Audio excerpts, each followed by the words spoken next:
Okay, let's unpack this. We're tackling one of those truly complex, multi-layered challenges today, alcohol abuse. Yeah, it's a big one. Yeah. So many factors involved. It really is. It's a deeply human issue, isn't it? Tied up with individual lives, social stuff, economics, even our biology. Exactly. And finding ways to deal with it effectively, it's not just about treatment, right? No, it goes way beyond that. Prevention, policy, just really understanding the problem from all sides. That's the goal.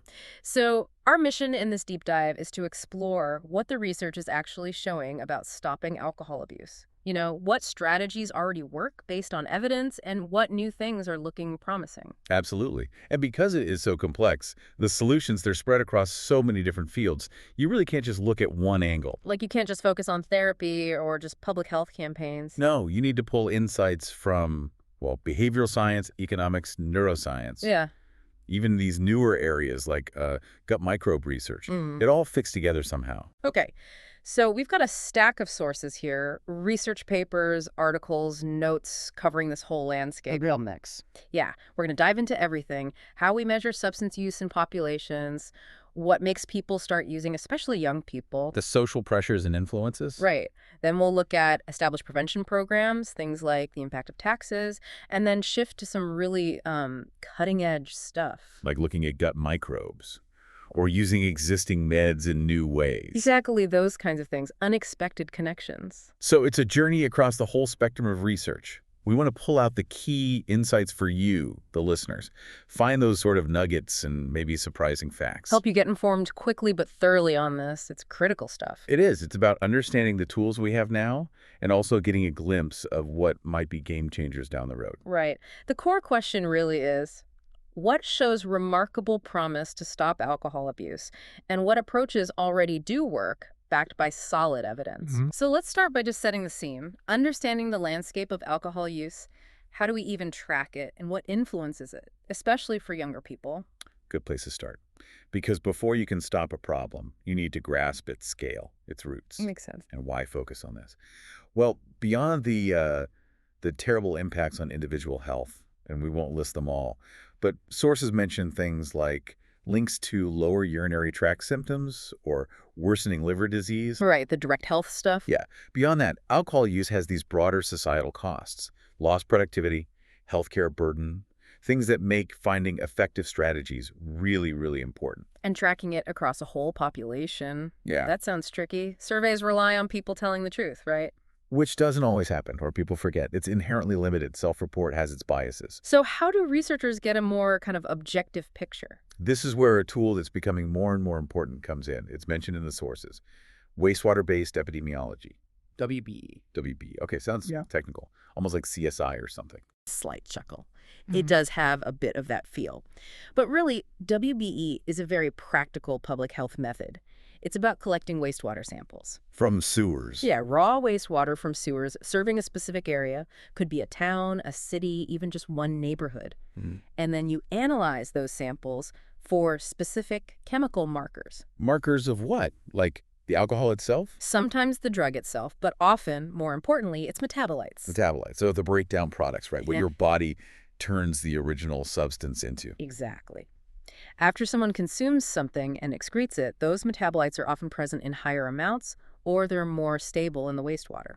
So you look for those chemical signatures. Measuring those tells you. Well, you measure the concentration of these markers in the wastewater, then you combine that with data on the population size served by that sewer system and the daily flow rate of the wastewater. Okay. And from that, you can estimate the total amount of a substance being used by that whole population over a certain time. Wow, so it's like a snapshot of the whole community's consumption, but nobody has to report anything. It's anonymous. Precisely. That's a huge plus. It's objective, it's anonymous, and it gives you almost real-time data on substance use trends. It gets around those survey biases. The sources call it an efficient way to get objective data on regional substance abuse trends. And it's not just for like illegal drugs. The sources mention pharmaceuticals too. Yes, absolutely. They talk about analyzing a whole range of things, anti-inflammatories, painkillers, antibiotics, various drug metabolites. Our focus is alcohol, but the method works broadly. Any examples in the sources? Yeah, one example they gave to illustrate the method was finding high levels of benzoylecgonine. Which is? a key metabolite of cocaine. Finding that showed how tracking these breakdown products can reveal substance use patterns in a community. So analyzing metabolites is really crucial for getting representative data. Okay, so WBE gives public health folks this big picture view they wouldn't get otherwise, a powerful monitoring tool. It really is. Yeah. And there's a side benefit mentioned too. WBE helps assess how well wastewater treatment plants. WWTPs are removing these substances before the water goes back into the environment. Ah, so it checks if the treatment is working. Yeah, because the sources point out not everything gets completely removed. And that can lead to environmental issues, like antibiotics potentially spreading antimicrobial resistance. So it monitors both public health trends and environmental impact, crucial for spotting emerging risks. Okay, so WBE helps measure what's happening. Now let's shift to why. Why does alcohol use happen, especially among young people? The sources get into the factors influencing this, right? Like normalization. Yeah, that's a really significant point. Hmm. Research suggests that for a lot of young people, adolescents especially, things like parties, social gatherings, alcohol consumption just kind of goes with the territory. It's just expected, almost. In certain circles, yes. It's become normalized, consolidated within those kinds of leisure activities. The sources stress this really highlights the need for prevention and sensitization strategies aimed right at adolescents. They need help navigating that. Giving them tools to handle those situations. Exactly. And awareness that they don't have to drink to socialize. And what about family? Surely what kids see at home matters. Oh, it definitely plays a role. The sources cite research saying the parental model how parents use alcohol can predispose kids towards more favorable attitudes about it later on. So if you see your parents drinking regularly, it seems normal. It can shape that perception, yeah. Make it seem like standard adult behavior. But I think the sources also said that while parents matter, especially early on, something else takes over during the teen years. You picked up on a key finding. During adolescence, peer influence often becomes more powerful than parental influence when it comes to substance use attitudes and behaviors. Wanting to fit in with friends. That drive is incredibly strong then. The sources give evidence, like data from Spain showing students whose friends mostly smoked were way more likely to smoke themselves compared to kids with fewer smoking friends. Over 60% versus 15%? That's a huge difference. It is. And while that example is smoking, the principle holds true for alcohol too. Who your friends are and what they do heavily influences adolescent choices about substances. It's a very consistent finding. Makes total sense. That social world just becomes paramount. And it's not just peer pressure. The sources bring in some psychological and sociological theories too, trying to explain the why more deeply. Like what? Well, for young men particularly, there's research linking alcohol use to ideas about masculinity. Things like precarious manhood theory or gendered social learning theory, suggesting that sometimes heavy drinking or risk-taking with alcohol can be tied to this perceived need to sort of prove their manhood, demonstrate toughness, fit a certain gendered script. Wow. So it's tied into performing identity, potentially, not just fitting in. It adds that layer of social conditioning. Exactly. How deeply cultural expectations can shape behavior, even risky behavior. That's complex. And the sources raise another interesting factor, though they discuss it mainly around problematic internet use, but it has parallels. Yeah. The impact of really intensive social media use. Social media, how does that connect to alcohol risk? Well, the idea presented for internet use, which we can kind of extrapolate, is that spending huge amounts of time online might displace face-to-face family time, less quality interaction. Weakening those family bonds? Potentially, yeah. And that could reduce the protective effect of strong family relationships. Plus, social media is often about seeking validation from a wider, maybe less supportive circle. This could leave young people more vulnerable, perhaps seeking connection or escape elsewhere, maybe through substance use. So less family connection, more online validation seeking could increase vulnerability. It's a potential pathway. The sources explicitly say parental supervision and educational support protect against problematic internet use. It's logical that strong family connections would similarly protect against substance use vulnerability. That's a worrying potential link in our modern world. It is. So understanding all these influences, the normalization, the peer power, family dynamics, gender expectations, even digital habits, it's all crucial. You need that full picture to design interventions that actually work. Okay, that gives us a much richer sense of the landscape. Now let's pivot to solutions. What's already being used that research shows is effective in stopping or reducing alcohol abuse. Right. One big area is public policy, working at the population level, and specifically fiscal policy, taxes. The sin taxes or health taxes we hear about, like on cigarettes or sugary drinks. Exactly. Or Pigouvian taxes, as economists call them. The basic idea is that using things like alcohol creates costs for society, healthcare, lost productivity, accidents, other burdens. Costs that aren't reflected in the price tag. Usually not. Those are the negative externalities. And sometimes individuals make choices, like drinking too much, that they might regret later because they prioritize immediate pleasure over future health. Economists call that internalities. So the tax tries to make the price better reflect those hidden costs. That's the theory. It's a corrective tool. Increase the price, and you generally reduce demand. Nudge people towards healthier choices. Is there a benchmark for how high alcohol taxes should be, like the WHO has for tobacco? The WHO recommends at least 70% tax share for tobacco. The sources note there isn't a universal target like that for alcohol, but the evidence suggests current alcohol taxes are generally much lower than tobacco taxes. So there seems to be room for policy intervention there. So the logic is raise alcohol taxes, people drink less, especially heavy drinkers. That's the intended outcome, and research generally supports that alcohol taxes can reduce consumption and harms. But interestingly, the sources you gave specifically highlight recent strong evidence from sugary drink taxes, SSB taxes, to show the potential for these kinds of taxes to have a sustained impact. Why focus on sugary drinks? Because, as noted in the source material, previous reviews found the evidence for sustained long-term impacts from alcohol taxes was a bit weaker. So the SSB examples provide really compelling illustrations of how these fiscal policies can work over time, demonstrating the principle. I see. Using SSB taxes as proof of concept for sustained effects. Smart. What did those SSB examples show? Some really notable results. Saudi Arabia put in a big SSB tax, 50% on soft drinks, 100% on energy drinks. That led to a huge drop in sales, reportedly around 58% over several years. Wow, 58%. That's massive. It is. And Barbados increased its SSB tax rate, too, from 10% to 20%. What about the U.S.? Did local taxes work long-term there? Yes, and that's key, showing the effects aren't just a temporary blip. Studies in several U.S. cities found lasting reductions. Philadelphia saw sales volume down about 33% persistently. Seattle, around 18%. Okay. An analysis across 5 U.S. cities found an average sustained drop of 33% in volume purchased after 2 years. Oakland, California saw a 27% reduction after 30 months. So consistent results across different places. And maybe most compellingly, a study in Philadelphia looked specifically at high schoolers. It found their reduced soda drinking was still evident 4 years after the tax came in. 4 years later, for teenagers, that suggests it can actually shift habits long-term. It really does. It shows the potential power of these policies for unhealthy products. But it's crucial to acknowledge the pushback these taxes always face. Right, the counter-arguments, what are the main ones? Well, concerns about job losses in the drinks industry.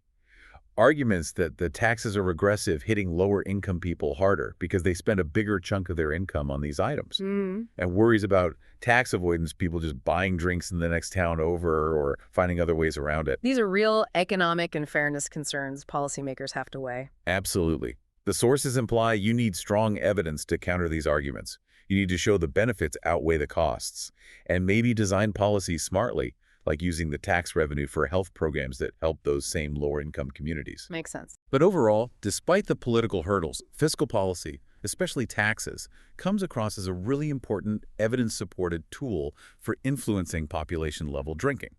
Okay, so policy is one major tool. What about working directly with individuals, especially preventing young people from starting down a problematic path in the first place? That brings us to behavioral prevention programs. And the sources really highlight one in particular, life skills training, or LST. Life skills training, what's the core idea there? It's usually delivered in schools, aimed at young adolescents. The goal is basically to give them the skills to handle the challenges of growing up successfully, building resilience, promoting healthy development. What kind of skills exactly? It covers a few key areas. Personal self-management skills like coping with anxiety, handling anger, making good decisions, general social skills communication, being assertive, building relationships, and then specific drug resistance skills. Like saying no. That, but also recognizing how media influences you, understanding the real consequences of substance use, resisting peer pressure effectively, The idea is if you strengthen these basic life skills, kids are just less vulnerable to starting or escalating substance use. Sounds logical. But how well tested is it? Is there good evidence LST actually prevents alcohol abuse? That's one of its biggest strengths, according to the sources. LSD has been tested extensively. We're talking numerous rigorous studies, including many randomized controlled trials, RCTs, The gold standard, yeah. the gold standard for proving cause and effect. Findings have been published in over 35 peer-reviewed articles. That's a really solid evidence base. Okay, 35 papers, multiple RCTs. That's impressive. What do they find? Does it consistently work? The results are pretty compelling. Studies consistently show LSD significantly reduces the initiation and use of alcohol, tobacco, marijuana, and other drugs, often by 50% or even more compared to control groups. A 50% or more reduction. That's huge if you think about applying it broadly in schools. It really is potentially very impactful. And the benefits aren't just short-term. Long-term follow-up studies show the positive effects from doing LST in middle school can last well into young adulthood. So the skills actually stick. They don't just fade away after the program ends. Apparently so. The skills seem to provide lasting protection as they navigate new challenges. That's fantastic. Building real, lasting capabilities. Right. And the sources also point out that LST's positive impact goes beyond just substance use. Because it teaches these broader life skills, studies show it can also reduce violence, aggression, delinquency. Interesting. Wider benefits. Yeah, and follow-up studies even found effects on things the program didn't directly target, like less risky driving in young adults, reduced HIV risk behaviors, even lower rates of methamphetamine use later on. Wow. That really drives home the point that building those core skills, resilience, decision-making pays off across the board for reducing various risky behaviors. Exactly. It's tackling the underlying vulnerabilities. And the sources mentioned they're innovating too, like developing a hybrid version, combining classroom stuff with online e-learning modules. Making it more flexible, maybe? Potentially, yeah. Yeah. That hybrid model was found effective for middle schoolers, and they're now testing it for high school. So LST really stands out as a proven, evidence-based program that works for prevention, a concrete strategy we already have. Okay, so we've got policy tools, we've got proven prevention like LST, but what about people already struggling, people seeking help right now? How do we make sure existing treatment services actually work as well as they possibly can? That's a really vital question. And the sources shed light on this by looking at research on people's actual experiences inside substance use services. It's not just about having treatments, it's about access and whether the care feels safe and affirming. And the sources use the LGBTQ+ community as a key example here. Yes.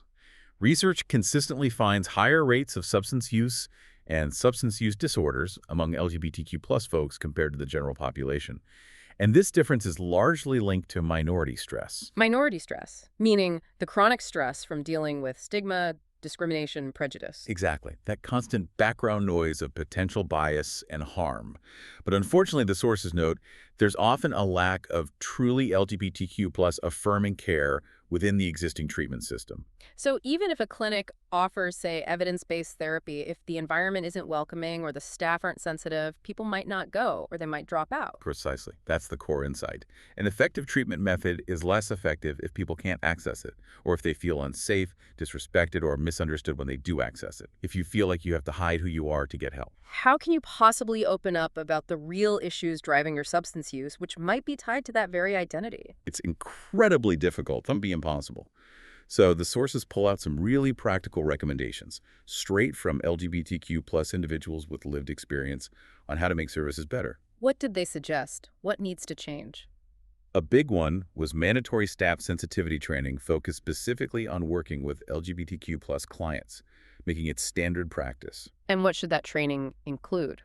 Things like addressing provider anxiety. Sometimes staff worry about saying the wrong thing, so they avoid topics like sexual orientation or gender identity, SOGI. The training needs to teach how to avoid making assumptions about SOGI and how to respectfully ask clients about it using open, non-judgmental questions. Giving them the language and the confidence? Yes. And education on the terminology, what the letters in LGBTQ+ mean, respectful language, maybe even common slang, plus basic info about LGBTQ+ communities, things like chosen families, which are huge support systems for many, and why affirming social spaces matter, understanding the context. That context seems vital. Were there specific tips for working with transgender and gender-diverse clients? Yes, definitely. Participants highlighted the need for specific training there, like normalizing the sharing and asking of pronouns and correct names right from the start, making it routine for everyone. Not singling people out. Exactly. And providing guidance on how to handle mistakes. Like if a provider accidentally uses the wrong pronoun or name, how to correct it quickly, sincerely, without making a big deal that embarrasses or alienates the client further. Just fix it respectfully and move on. These aren't just nice-to-haves, are they? They sound fundamental to building trust and a real therapeutic relationship. They absolutely are. It's about basic respect, creating an environment where someone feels seen and safe enough to be honest about experiences that are often deeply connected to their identity and their substance use. Did the sources include any direct quotes from participants on this? Yes, there was one really powerful quote highlighted. A participant said, talking about their identity and substance use, that providers simply, quote, just knowing or giving me space to talk about it, it would be the most helpful. Wow, just acknowledging it, creating space, that's it. That simple act was seen as incredibly helpful. It really underscores that effective treatment has to integrate the whole person, their identity, their lived reality, not just treat the substance use like it exists in a vacuum. That makes so much sense. So improving the quality and accessibility of existing services, making them truly affirming, is a key strategy itself for making current treatments work better. Definitely. It's about equity, about quality of care, making the help that's already available far more effective for everyone who needs it, especially those facing extra barriers. Okay, so we've covered understanding the problem, strategies like policy and prevention that we know work, and improving current services. Now let's shift gears to the horizon. What's the really promising research exploring new or unexpected angles on stopping alcohol abuse? This is where it gets exciting. Yeah, this is looking at potential future breakthroughs. One really interesting area is finding new uses for medications already out there, approved for other things. Repurposing drugs, that sounds efficient, potentially. It can be. It could shave years off development time. The sources highlight some recent research looking at a specific drug, Semaglutide, and its potential impact on alcohol use outcomes. Semaglutide, that's a GLP-1 receptor agonist, right? Used for diabetes and weight loss, like Ozempic or Wegovy. That's the one. The drug class that's been all over the news for weight management. This research was a big nationwide observational study. What did it look at? It compared the risk of getting diagnosed with alcohol use disorder, or AUD, the clinical term for alcohol addiction for the first time, or having it recur, among patients starting semaglutide versus those starting other non-GLP-1 diabetes drugs. And who are these patients? They had type 2 diabetes and obesity-related conditions. Yeah. Importantly, they were new users of these meds and had no prior AUD diagnosis when the study started. Okay, so new users without a current AUD diagnosis. What did they find about AUD rates in the semaglutide group versus the comparison group? This is the really interesting bit. The study observed a lower rate of both first-time incident AUD diagnoses and recurrent AUD diagnoses in the group taking semaglutide compared to the group taking other diabetes meds. Wait, really? Taking semaglutide was linked to a lower risk of developing or having a recurrence of alcohol use disorder. That seems completely unexpected for a diabetes drug. It is pretty remarkable and definitely unexpected. Now, it's really important to stress, this was an observational study. That means it found an association.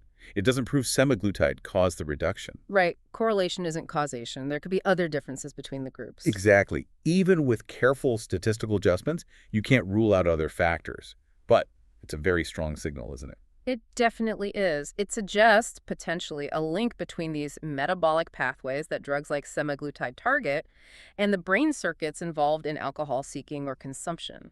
That's the implication. It points towards a potentially new therapeutic avenue.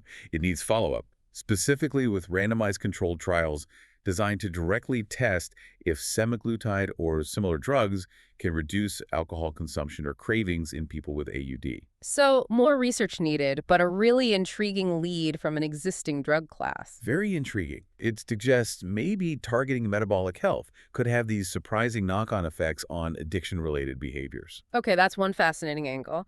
What about something even more novel? You mentioned the gut-brain connection earlier. Yes, the gut-brain axis. This area has just exploded in research. The sources show it's relevant here, too. We now understand the trillions of microbes in our gut, the microbiome, aren't just sitting there digesting food. They do more. Oh, yeah. They produce compounds, influence our immune system, and they're in constant communication with the brain. And researchers are finding more and more links between the gut microbiome and mental health, depression, anxiety, and possibly addiction. So the bacteria in our gut could actually influence our brain chemistry and maybe our tendency towards things like drinking too much. That's the hypothesis being explored. Yeah. The sources mention some really interesting, though early-stage animal research looking at this, specifically trying to change the gut microbiome and seeing if it affects brain chemistry related to alcohol. What did they do in the study you mentioned? They used mouse models exposed to alcohol, Yeah. and they intervened with a specific type of gut bacteria called Akkermansia muciniphila, AKK for short. AKK, is that considered a good bacteria? It's often associated with better metabolic health, yes. So they gave AKK to some of the alcohol-exposed mice and then looked at what happened physiologically and neurochemically. And the key finding was? The really significant result highlighted was that the mice treated with AKK had increased levels of serotonin, the neurotransmitter 5-HT, not just in the gut, but also in the prefrontal cortex, the PFC. The prefrontal cortex. That's a crucial brain area for decision-making, impulse control, things really relevant to addiction. Exactly. And serotonin itself is deeply involved in mood, well-being, reward, impulse control. So finding that a gut microbe intervention could boost serotonin in the PFC of alcohol-exposed mice. That's potentially very significant. If you can change brain serotonin via the gut, that opens up new possibilities. Did they figure out how AKK did that? The research suggested it wasn't necessarily straightforward, like the AKK just directly triggering more serotonin production in the gut. The mechanisms might be more complex, maybe involving other signaling pathways between the gut and brain that AKK influences. So the biological pathway isn't fully mapped out yet, but the effect a gut microbe influencing brain chemistry relevant to addiction is the fascinating part. Precisely. And we have to remember this is early work done in animal models. We can't jump straight to humans. But it represents a totally new direction. Exploring these physiological gut-brain links could, down the line, lead to completely novel ways to understand and maybe even treat alcohol abuse by targeting the microbiome. It really shows how interconnected everything is, doesn't it? Our gut health impacting brain function related to complex behaviors like addiction. It's a prime example of that emerging understanding. So these two areas, repurposing metabolic drugs and exploring the gut-brain axis, they're just glimpses, but they show the innovative directions research is heading. Moving beyond the traditional approaches into really fundamental biology. Exactly. Okay, this has been a fascinating deep dive, covering so much ground from tracking the problem with wastewater to fiddling with gut bacteria. Let's try and pull together the main takeaways about what research says works and what holds promise for stopping alcohol abuse. Sounds good. Well, we started with understanding the problem, seeing how tools like WBE give us that objective population-level view. And we unpacked the complex reasons why people, especially young people, use alcohol normalization, peers being huge, family influence, gender roles, even maybe digital life impacts. Then we looked at strategies already proven effective. Fiscal policies like taxes, using those strong SSB examples to show they can have sustained impact, even with the political challenges. And those evidence-based behavioral programs like life skills training, rigorously tested, showing significant reductions in substance use, violence, other risks, with effects that last. That's something we know works. Absolutely. And crucially, we talked about making existing help better, improving access and quality of treatment services, especially making them affirming and safe, like the insights from LGBTQ+ individuals showed.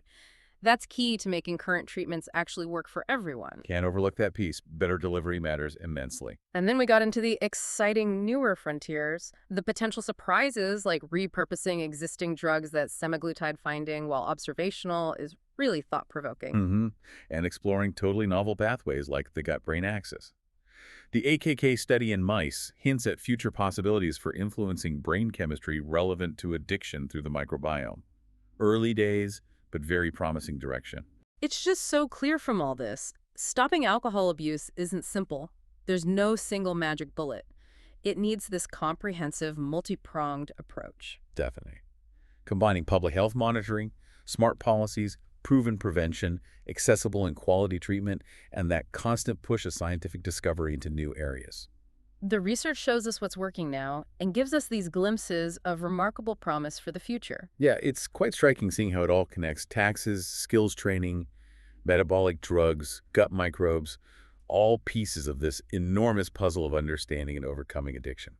So maybe here's a final thought for you, the listener, to take away.